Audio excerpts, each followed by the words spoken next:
Richie Rich Show. Hey, what's up, y'all? What's up? Richie Rich here. Hey, I want to make another video, real quick one. This is a game changer here, okay? I just got the phone with my buddy. I was talking to him, and he told me something that made me like, I want to tell you guys. And it's that trucking has really changed. 10 years ago when I got my, 11 years ago when I got my CDL through Stevens, they hired me on quickly, bust me out to Kingsburg, Colorado. And I sat out there for about 3 weeks until I got my CDL at Colorado. Then I came down to Dallas, Texas, and then I started my journey. But now, because trucking is doing so bad, and a lot of companies, a lot of mega carriers are checking credit. You heard me. They are checking credit before they hire you. See, it was very common for guys to get their CDL and maybe work a month or two and then disappear. And these mega carriers just chalked it up. They just chalked up the loss. They try to come after you, but 9 times out of 10, you got away with it without paying for it. Now they're checking your credit. Okay, if you got bad credit, you cannot get hired. That's a first, because trucking normally targets unrepresented and underserved areas where people generally have bad credit and poor employment history to get into trucking. Now it's a situation where it is so bad out here, they are checking your credit and they're not letting that money walk away. When I got my CDL back in the day, it cost $5,000. And I had to work a minimum of 1 year to pay it back. I worked for Stevens the first time for about 10 months, 2 months shy of a year. And they called and hounded me a little bit. Place I went to didn't work out, and I came back to Stevens and they forgave me for it. But I knew that at that time, they weren't going to mess with my credit. They weren't going to mess with anything. They were just going to threaten me. Now, my buddy said that his friend applied to Stevens and they were rejected because of poor credit. Then my buddy tells me that his student that was on his truck quit Stevens and got sued. Not threatened to sue, but they actually sued him for the unpaid balance of the trucking school. So that, before it was a flesh for cash business to where you get your CDL, they want your flesh for a year or maybe 2. But now they're actually taking you to court. They're actually suing you and they're actually checking your credit. That's some wild stuff. Hey, I'm back. I need to video a little soon, the video I made last night, but I am still shocked because they're checking credit and to make sure that you're viable to work. That just tells you how bad the market is, okay? Because before, they were literally throwing meat at the wall and hoping it sticks. And they weren't really going after everybody for dicking out on their obligation to work for the company. I'll tell you a quick story. When I went through training, Stevens was at the time one of the longest trainings they had. I started training September 25th, and I didn't finish my training till like December 20th. So I was in there for a long time. Now that I know Prime is longer, okay, I don't know if Prime was longer 11 years ago. I'm not sure what their training requirement was, but at the time, Stevens was very, very long. And what happened to me is I did my initial training and I came back to the yard and they had this thing called Dumb and Dumber. And basically Dumb and Dumber was 2 students team up for 2 weeks and travel the country working together. And their goal in that was hoping that each other learned something in training where they can teach the other, okay? That turned out to be disastrous. And Stevens quickly stopped doing that because you had students driving in downtown Boston, getting stuck, hitting bridges, all kind of mess that cost them a lot of money. So they stopped doing that. But anyway, when I finished my first initial training, I came back to the yard and I was sitting in the finish class, and there was about maybe 15 of us in there. Well, 16 of us in there. And I sat in the back of the class. This is a prime example why you should always sit in the front of the class, right? I sat in the back of the class, and basically what happened was every student that was in the class, they paired them up with each other. They were like, hey, listen, y'all guys can pair up or we'll pair you up. And people start linking up. And ironically, when I finished class, my friend who I finished training with in Kingsburg, Colorado, he finished too. And me and him linked up. His name was Terrence. And Terrence was like, hey, Rich, me and you? I said, yeah, no problem. So we sat at the back of the class, and the instructor handed out trucks to all these students. And then when he came to me and Terrence, he looked at us and said, there's no more trucks. And I said, well, what do you mean there's no more trucks? Look out in the yard. There's like 100 trucks out there. He said, well, those ain't for you guys. I said, so what does this mean, mister? He was like, you have to go back out with a trainer. And my golly, oh golly, I stood up and said, you know what? I quit. I'm going home. And the trainer guy was like, don't. He was like, think about it. I said, man, I cannot do this training stuff again. Training sucked for me. My first trainer, he was just filthy, dirty, and I just had to suck it up for all those months. And I just got, you get tired of being in this cage with another man for so long, every day. Okay. So Terrence comes outside. He's like, you gonna quit? And I was like, yeah, man, I'm gonna look for another job. He's like, look, man, let's just do this 2 weeks and it's over, man. Let's do this 2 weeks and we good. And I was like, shit. He said, besides, they're gonna make it hard for you to get another job because they're gonna say you're under contract with them. Okay. Which I later find out there's ways to get around that at that time. So I walked back in there and the guy was like, you gonna quit? I was like, nah, man, I go out with a fish trainer. Okay, well, we got to fly you out to El Paso, Texas to meet your trainer from Dallas, Texas. And Terrence flew out to Florida to meet his trainer. So me and Terrence like, look, we'll keep in touch with each other on the road. So I fly out to El Paso and meet my trainer. And the guy's truck was filthy. When I mean filthy, Stevens' policy and almost every trucking company's policy is when the truck's moving, you have to sleep on the bottom bunk. But this trainer kept his bottom bunk so dirty that he was like, if you want to sleep there, you can. I looked at it. He had white sheets that were black. This with grease and all kind of muck. I said, hell no, man. I said, look, I don't give a shit what Stevens' policy is. I'm sleeping on that top bunk with my stuff. And I did. I stepped up there even when the truck was moving, which is a no-no. But his truck was so filthy. Okay, it was unacceptable. So basically, on the third day, I get a text from Terrence. He's like, how you doing? I said, I'm good. I said, where are you at? He says, I'm in Louisiana. Terrence is from Louisiana. And so I said, Terrence, what are you doing in Louisiana? He said, oh, my trainer let me go home for a day. And what I did is I went down to the ports. And I went to one of these container companies. And the guy gave me a pre-trip test and a driving test at the port. And he hired me. I said, Terrence, you son of a bitch. You convinced me to stay, and you jumped off the truck in 3 days. He had a load that was going from Florida to Arizona, and he convinced the trainer to stop in Louisiana for a day, and he jumped off the truck, and he went and got a job at the ports.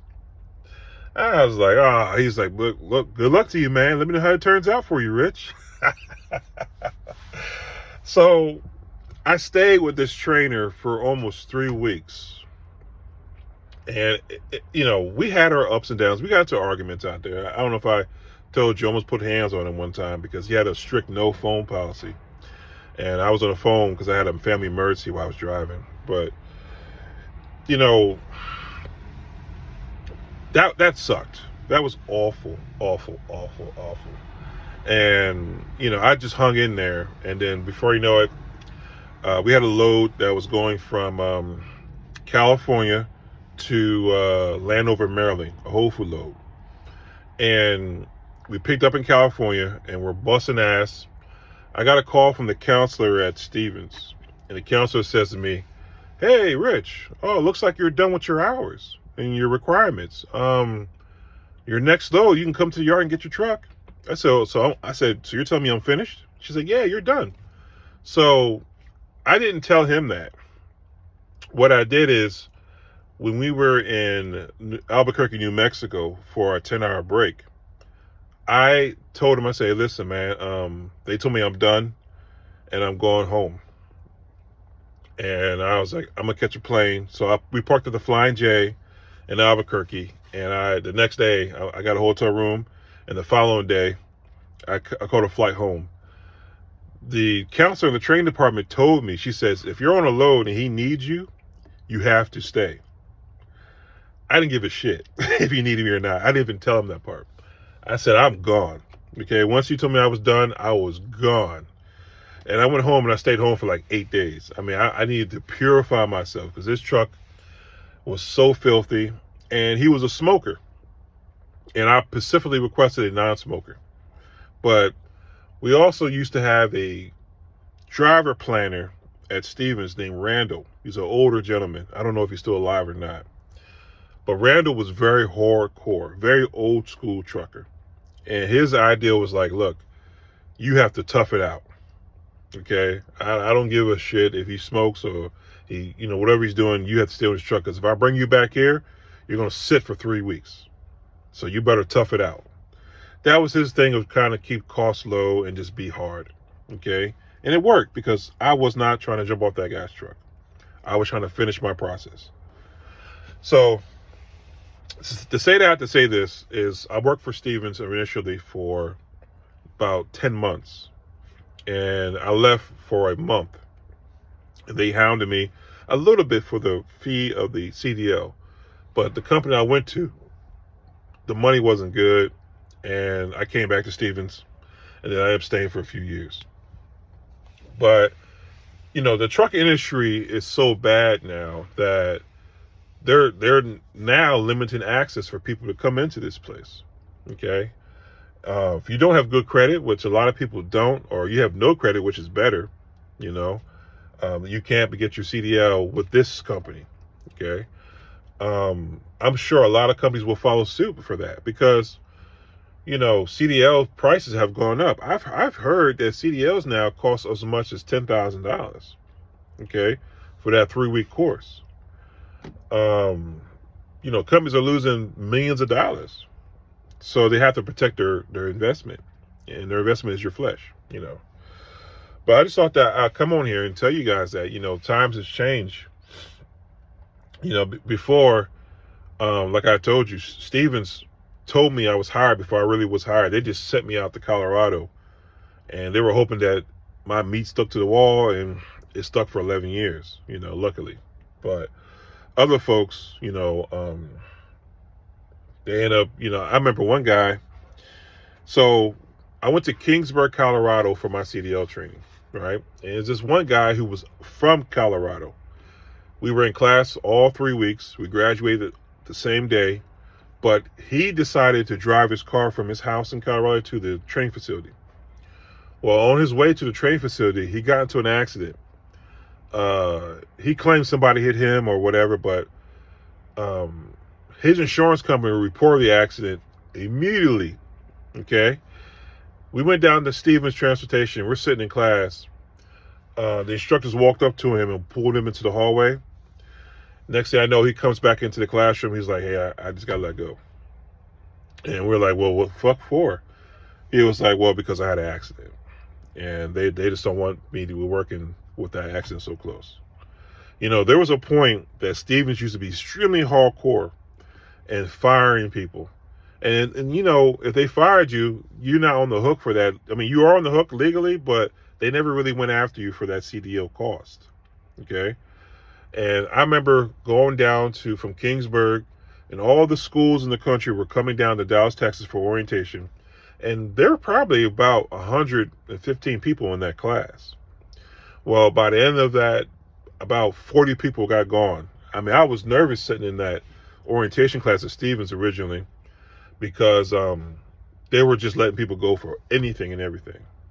And that's when I learned that I really wasn't hired on, you know what I mean, until officially almost a week later. Now they do things a little differently, you know. They do things a whole lot differently, you know. But I just thought that was crazy, man. You know, a lot of people come into trucking and they are broke. I know I was 11 years ago. I was flat broke. And my credit was shit because of my divorce, you know. So I guess I thank God that I got in when I did, you know, just to get a CDL. But I just think that's wild, man. I mean, if you got bad credit, you can't get a job now. Oh God, this economy and country is heading for hurting first, you know, hurting, you know. And I'm gonna upload a video that I saw on TikTok, and I know this happens a lot more. You know, these companies out here are not paying their bills, getting their trucks repossessed, and they're basically playing, you know, fox and hound games with your livelihood. And I just want you guys to be aware of what she's talking about, because this can happen.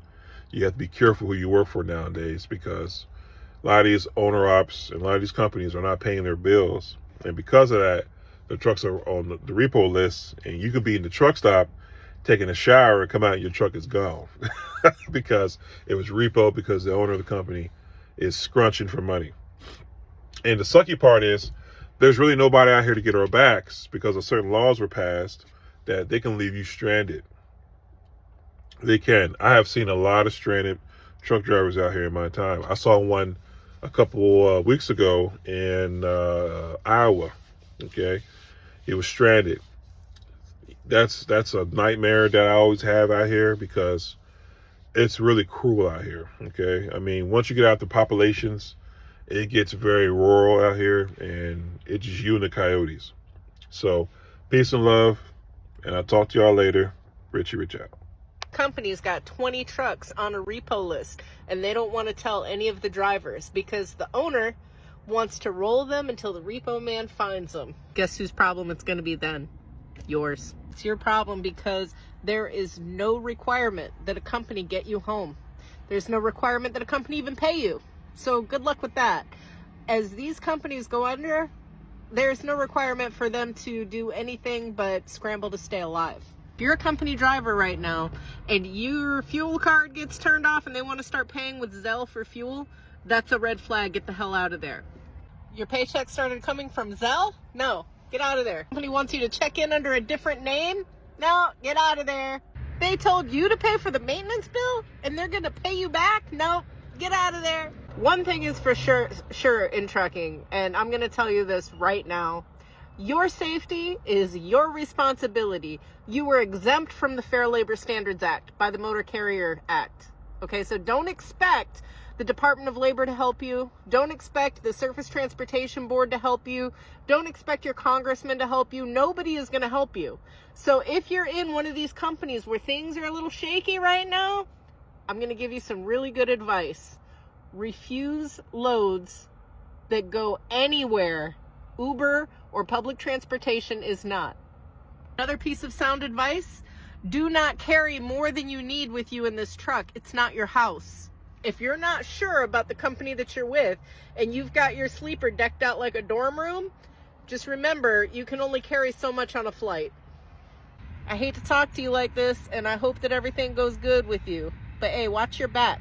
Times is rough.